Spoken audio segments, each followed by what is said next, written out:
అనగనగా ఒక నది ఒడ్డున తీటి పళ్ళతో నిండిన పెద్ద నేరేడు చెట్టు ఉండేది. ఆ చెట్టు మీద ఒక మంచి మనసున్న తెలివైన కోతి ఉండేది.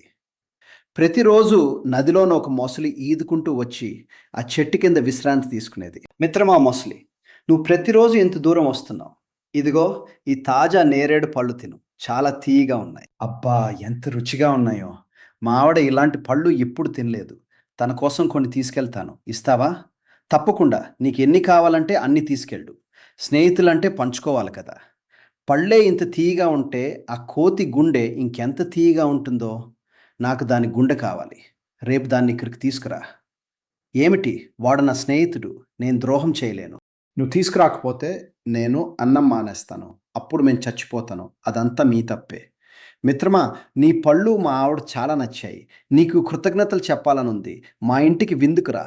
నా వీపు మీద కూర్చో. నది దాటిస్తాను. అలాగే మీ ఆవిడ ఎంత మంచిదో. పద వెళ్దాం. మిత్రమా, నీకొక విషయం చెప్పాలి. మా ఆవిడకు నీ గుండె కావాలంట. నన్ను క్షమించు. నేను నిన్ను చంపాలి. కోతి వెంటనే తెలివిగా ఆలోచించే నవ్వుతూ, అయ్యో! ఈ మాట ముందే చెప్పొచ్చు కదా! అంటే? మేం కోతులం. మా గుండెల్ని మాతో ఉంచుకోము. అది చాలా ప్రమాదం.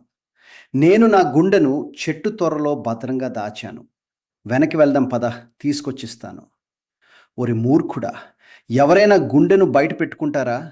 నువ్వు మన స్నేహానికి ద్రోహం చేశావు. నీ దురాశ పర్రాలైన భార్య దగ్గరికి వెళ్ళు. ఇక నిన్ను నేను నమ్మను. సిగ్గుతో తల వంచుకుని మొసలి వెళ్ళిపోయింది. కోతి తన సమయస్ఫూర్తితో ప్రాణాలు కాపాడుకుంది.